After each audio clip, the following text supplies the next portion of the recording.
الحمد لله وكفى وسلام على عباده الذين اصطفى لا سيما على سيد الرسل وخاتم الأنبياء وعلى آله وصحبه ومن بهديه مهتدى أما بعد فأعوذ بالله من الشيطان الرجيم بسم الله الرحمن الرحيم يرفع الله الذين آمنوا والذين أوتوا العلم درجات صدق الله العظيم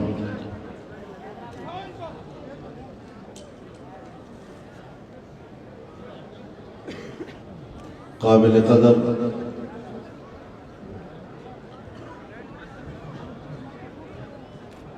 انتہائی محترم حضرت مولانا قاری محمد حنیف جالندری صاحب دامت برکاتہم العالیہ،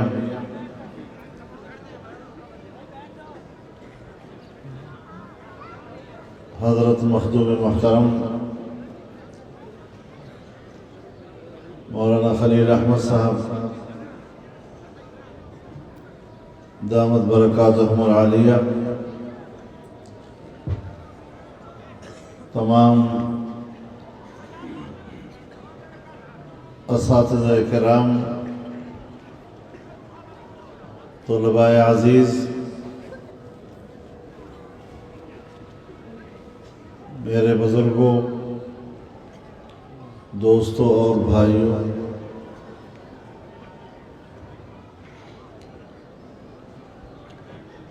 سب سے پہلے میں جامعہ کے تمام فضلاء کو، جنہوں نے ایک طویل عرصہ مدرسے کے احاطے میں دل کی دنیا کو روشن کرنے میں گزارا،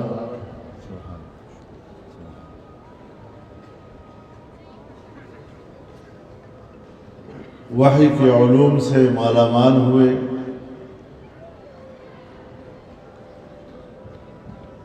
تمام حفاظ کرام، قراء حضرات، جنہوں نے قراءات سبعہ میں مہارت حاصل کی ہے، میں ان تمام اپنے برخورداروں کو دل کی گہرائیوں سے ہدیہ تبریک پیش کرتا ہوں۔ اللہ تعالی ان کی پوری زندگی، چاہے دنیوی ہو، چاہے برزخی ہو، چاہے اخروی ہو، اسے تر و تازہ رکھے۔ آمین آمین آمین آمین آمین۔ ہمارے شیخ حضرت مولانا عبدالحق صاحب رحمہ اللہ فرماتے تھے کہ جناب نبی کریم صلی اللہ علیہ وسلم نے فرمایا، نظر اللہ امرأ سمع مقالتی فوعاها وأداها كما سمعها۔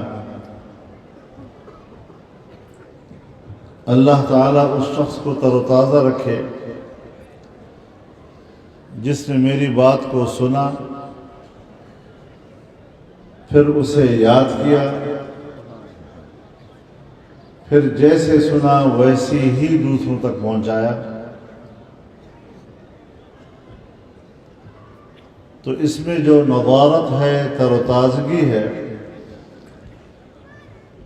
اس کے ساتھ کوئی قید و شرط نہیں ہے، علی الاطلاق اس کا ذکر ہوا ہے۔ تو اس تر و تازگی سے مراد دنیوی تر و تازگی بھی ہے، برزخی تر و تازگی بھی ہے، اور اخروی تر و تازگی بھی ہے۔ سبحان اللہ سبحان اللہ۔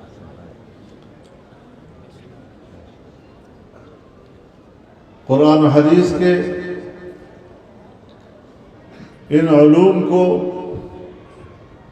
وحی کا علم کہا جاتا ہے۔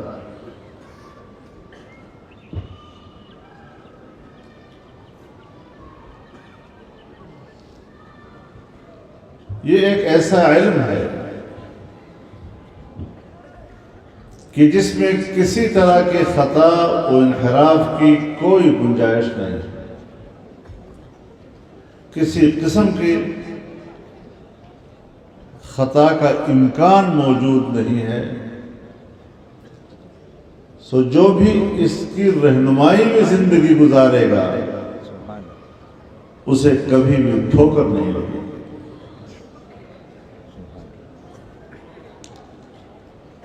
عقل بھی بہت بڑی نعمت ہے۔ تمام حیوانات سے اللہ تعالی انسان کو جہاں اور بھی بہت سے امتیازات عطا کرتا ہے، وہاں دو امتیازات کی بڑی اہمیت ہے اور اس کی خصوصیت ہے۔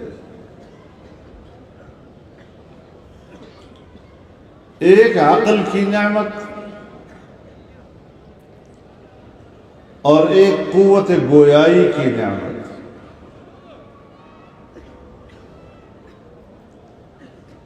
عقل سے انسان بات کو سمجھتا ہے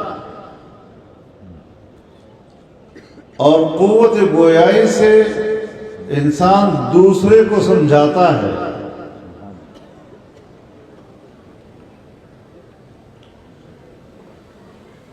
ایک تعلیم کا ذریعہ ہے، دوسرا تعلم کا ذریعہ ہے۔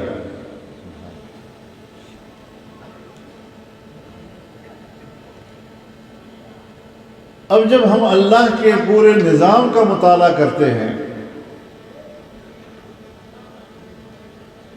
کہ حضرت انسان کو یہ دو خصوصیتیں کیوں عطا کی، تو اس کے دیے ہوئے نظام سے اندازہ لگتا ہے کہ دوسروں کی بات بعد میں، مقصود بالذات اللہ انسان کو اپنی بات سمجھانا چاہتا ہے، اور جب انسان اس کی بات کو سمجھ لے تو پھر وہ دوسروں کو سمجھاتا ہے۔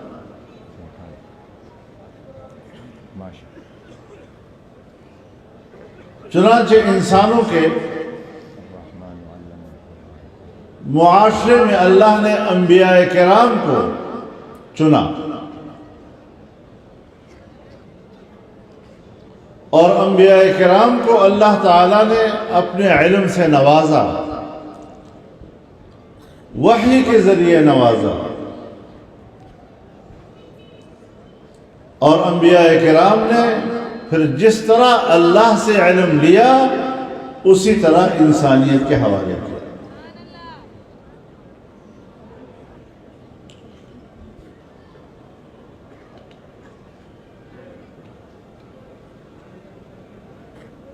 اب یہ وہ مدارس ہیں جہاں ان علوم کی حفاظت ہوتی ہے۔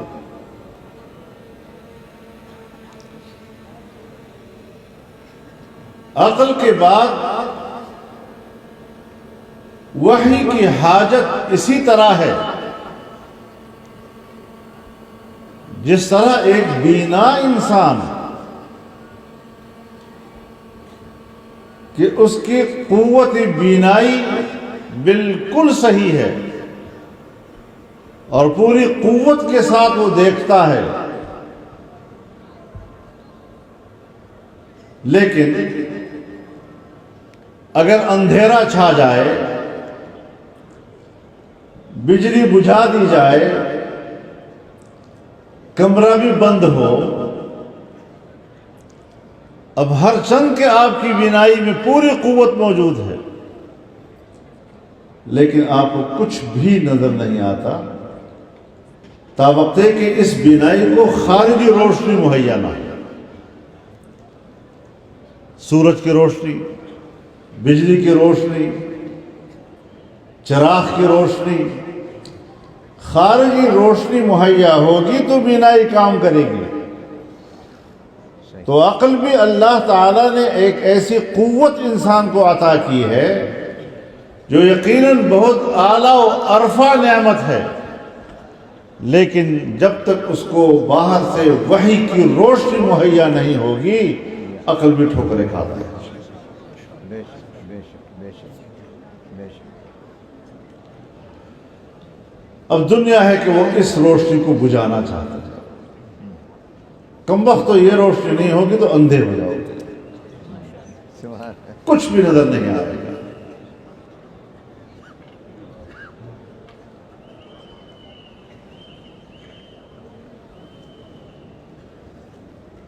اور یہی وہ جنگ ہے جو کوئی 150 سال سے ہم لوگ لڑ رہے ہیں، اس سے بھی زیادہ عرصہ لڑ رہے ہیں۔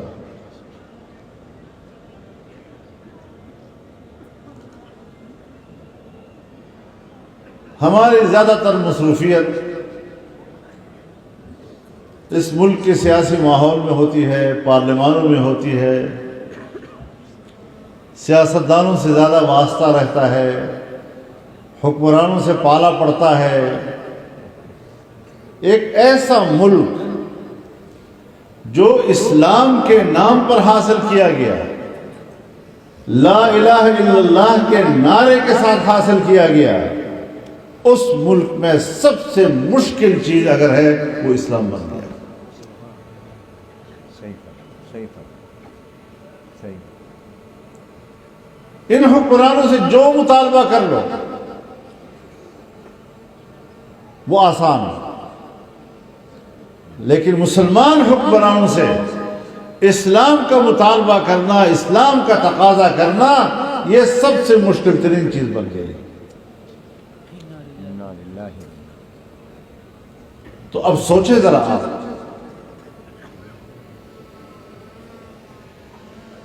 کہ پاکستان کا جو مقصد وجود تھا، آپ صرف مدرسوں کی حفاظت نہیں کر رہے بلکہ اس وطن عزیز کے مقصد وجود کی جنگ بھی آپ لڑ رہے ہیں۔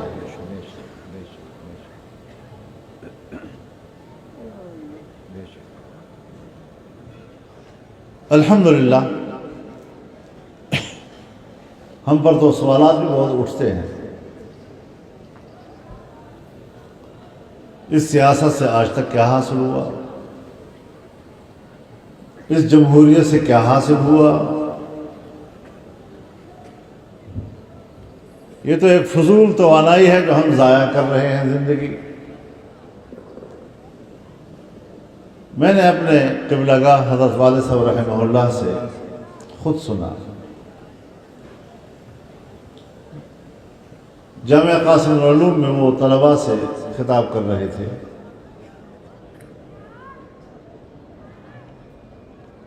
تو اپنے بیان میں انہوں نے فرمایا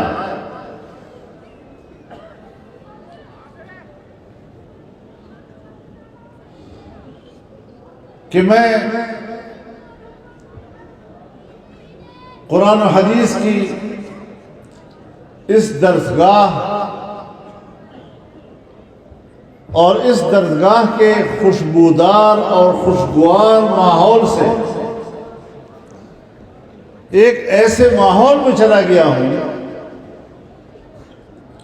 کہ جہاں کے فسق و فجور کی بدبو سے سانس لینا مشکل ہو جاتا ہے، اور کبھی سوچتا ہوں کہ یہ میں نے کیا کر دیا، کہاں سے کہاں چلا گیا ہوں میں۔ مدرسے کا ماحول، پاک ماحول، خوبصورت ماحول، خوشبودار ماحول، اسے چھوڑ کر میں کہاں چلا گیا ہوں۔ لیکن جب ایک مرحلہ آیا، جب اس ملک کو ہم نے آئین دینا تھا اور اس آئین کو اسلامی بنانا، اس آئین کے اندر اسلامی دفعات لانا، اس آئین کے اندر یہ لکھوانا کہ اسلام پاکستان کا مملکتی مذہب ہوگا، اس آئین کے اندر یہ لکھوانا کہ تمام قوانین قرآن و سنت کے تابع بنیں گے، اس میں یہ لکھوانا کہ قرآن و سنت کے منافی کوئی قانون نہیں بنے گا، اسلامی نظریاتی کونسل جو قرآن و سنت کے مطابق قوانین کی سفارشات اسمبلی کو پیش کرے گی، اس ادارے کو آئینی ادارہ بنوانا، عقیدہ ختم نبوت کی جنگ لڑنا اور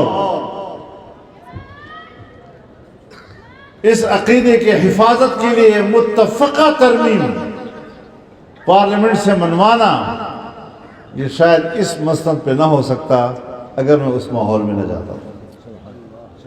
بے شک صحیح درست۔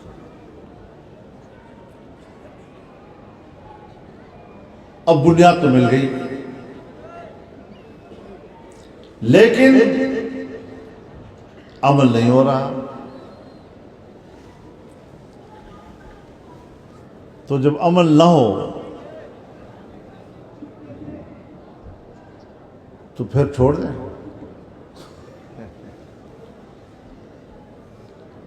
مسلمان اسلام پر عمل نہیں کر رہے، کلمہ گو ضرور ہیں، عقیدہ بھی بالکل ٹھیک ہوتا ہے، لیکن عمل نہیں ہوتا تو پھر اسلام سے دستبردار ہو جائیں۔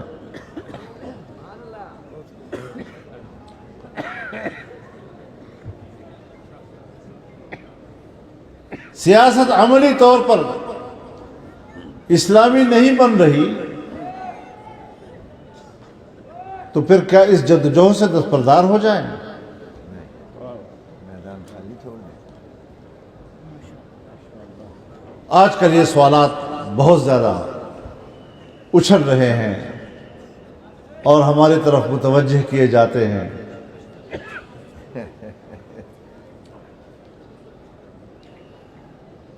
اور عجیب بات یہ ہے کہ بازار سے ہم آتے ہیں، نرخ وہ بدلاتے ہیں۔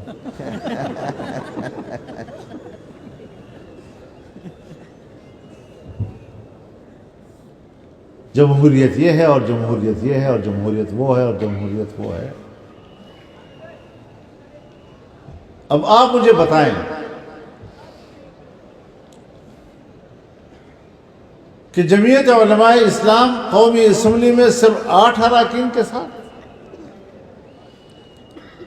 اور سینٹ میں 5 اراکین کے ساتھ، معمولی تعداد، لیکن جدوجہد ہم نے چھوڑی نہیں۔ موقع آیا، ماحول بنا تو صرف یہ نہیں کہ حکمرانوں سے منوایا، اپوزیشن سے بھی منوایا۔ ماشاءاللہ ماشاءاللہ۔ للکار ہے، للکار ہے، شیر کی للکار ہے، للکار ہے، شیر کی للکار ہے۔ اور شاید تاریخ میں یہ پہلی مرتبہ ہم نے پہلی مرتبہ دیکھا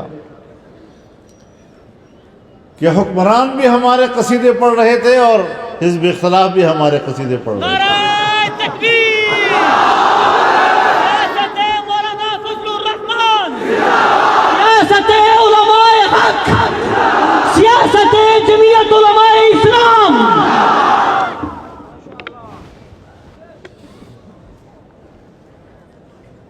تو یہ مواقع جب آتے ہیں تو پھر اس موقع سے فائدہ اٹھانا ہوتا ہے۔ ہم غافل تب کہلاتے کہ موقع ہاتھ آیا اور پھر بھی ہم نے تسامح کیا کہ چلو بھائی وقت گزارنا ہے، سیاست ہی کرنی ہے نا، پارلیمنٹ میں رہنا ہے بس خالی۔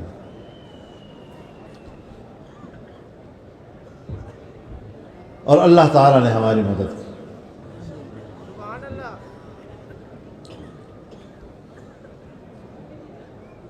اور پھر اس پورے دورانیے میں ہم اپنے اکابر علماء سے رابطے میں رہے، ہم نے ان سے رہنمائی لی، ان کی مشاورت سے آگے بڑھتے رہے، اور تاریخ میں مجھے یہ بھی کوئی پہلی دفعہ نظر آیا کہ ہمارے تمام علماء کرام وہ بڑے مضبوطی کے ساتھ ایک ہی موقف پر ڈٹ گئے، اور پھر جا کر ہم نے یہ کشتی پار کرائی۔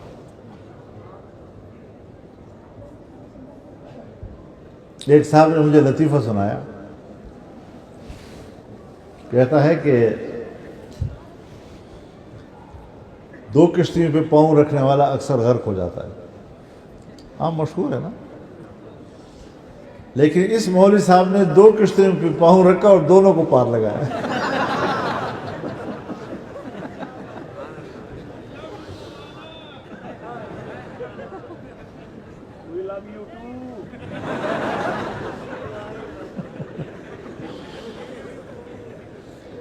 تو یہ اللہ کی مدد سے ہوتا ہے۔ اللہ نے ہمارے اوپر دو احسانات کیے، ان دو احسانات کی قدر کرو، قدر۔ ایک احسان یہ کہ اس نے ہم پر جدوجہد لازم قرار دی ہے، محنت اور کوشش ہم پر لازم قرار دی ہے، نتیجہ ہمارے ذمہ نہیں کیا۔ سو اگر کوئی کہتا ہے کہ کیا فائدہ اس سیاست کا، کیا فائدہ اس جمہوریت کا، کیوں نتیجہ تیرے باپ کے ہاتھ میں ہے؟ تم جو کر رہے ہو اس کے نتیجے کہ تم ہمیں ضمانت دے سکتے ہو؟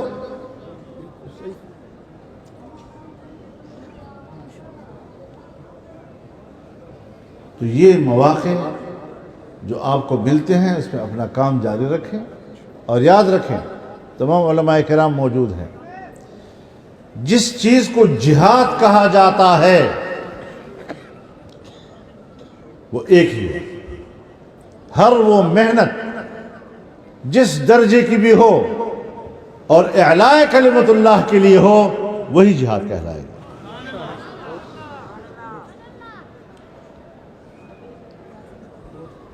اور اللہ نے جو دوسرا احسان کیا ہے ہمارے اوپر کہ جدوجہد کرو، جدوجہد تمہارے اوپر لازم ہے، لیکن اپنی استطاعت کے حدود کے اندر لازم ہے، استطاعت سے باہر نہیں۔ لا یکلف اللہ نفسا الا وسعها۔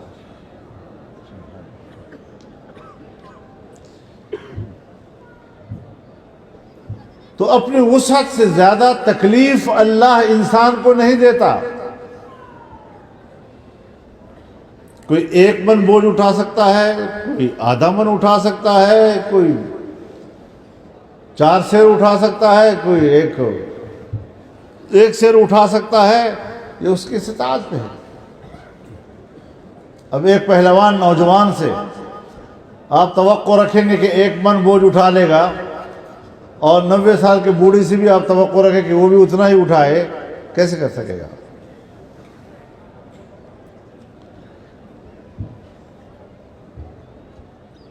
اور نتیجہ بھی اللہ نے اپنے ہاتھ میں رکھا ہوا ہے۔ انک لا تہدی من احببت ولکن اللہ یہدی من یشاء۔ آپ محنت کریں، انبیاء کرام آئے، ایسا نبی بھی آیا جس کو ایک امتی نہیں ملا، ایسا نبی آیا جسے صرف ایک امتی ملا، ایسا نبی آیا جسے صرف 2 امتی ملے، ایسا نبی آیا جسے صرف 3 امتی ملے، ایسا نبی آیا جسے ایک چھوٹی سی جماعت ملی۔ تو کیا اس نبی نے محنت نہیں کی؟ زندگی کھپا دی، 1000 سال تک، 9 سال تک انہوں نے دعوت دی، لوگوں نے نہیں مانی۔ تو دل تو اللہ کے ہاتھ میں ہے نا۔ نبی علیہ الصلوۃ والسلام فرماتے ہیں ان قلوب بنی آدم بین اصبعی الرحمن یقلبها کیف یشاء۔ دل تو اللہ کی 2 انگلیوں کے بیچ میں، جدھر چاہے پھیرتا ہے۔ تو جو ایمان اللہ تعالیٰ نے ہمیں عطا کیا ہے اس پر ہمیں اللہ تعالیٰ ثبات نصیب فرمائے.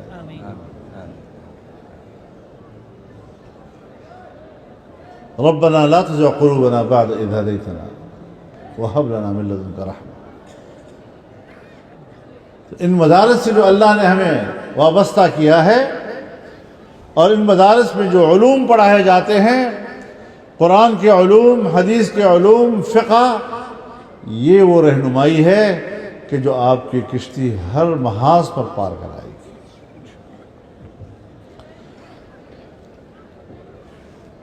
وقت کی کمی کے پیش نظر زیادہ گفتگو کرنے کا تو وقت ہی نہیں رہا،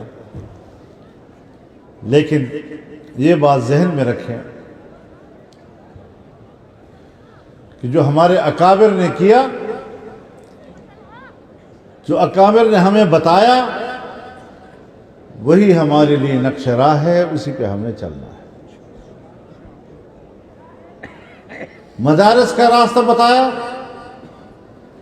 خانقاہ کا راستہ بتایا، سیاست کا راستہ بتایا، خالصتاً شرعی اصولوں پر قرآن و سنت کے تابع جب اس پر ہم چلیں گے تو وہی ہمیں انشاءاللہ العزیز کامیابی سے ہمکنار کرے گا. اللہ تعالیٰ جامعہ خیر المدارس کو مزید ترقیوں سے نوازے. جہاں حاضر ہوتا ہوں دل خوش ہو جاتا ہے.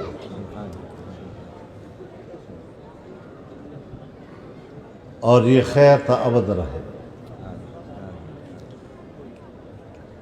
حضرت مولانا خیر محمد صاحب رحمہ اللہ کا یہ خیر، اس کی روشنی اللہ کبھی بجھائے نہیں. تو انشاءاللہ العزیز میں کل بھی ملتان میں ہوں، کل پھر ملیں گے انشاءاللہ العزیز اور مزید گفتگو ہوگی. اللہ تعالی ہمارا حامی و ناصر ہو، ہمیں کامیابی سے اللہ سرفراز فرمائے اور ہمارے ان جہود کو اللہ تعالیٰ قبول فرمائے.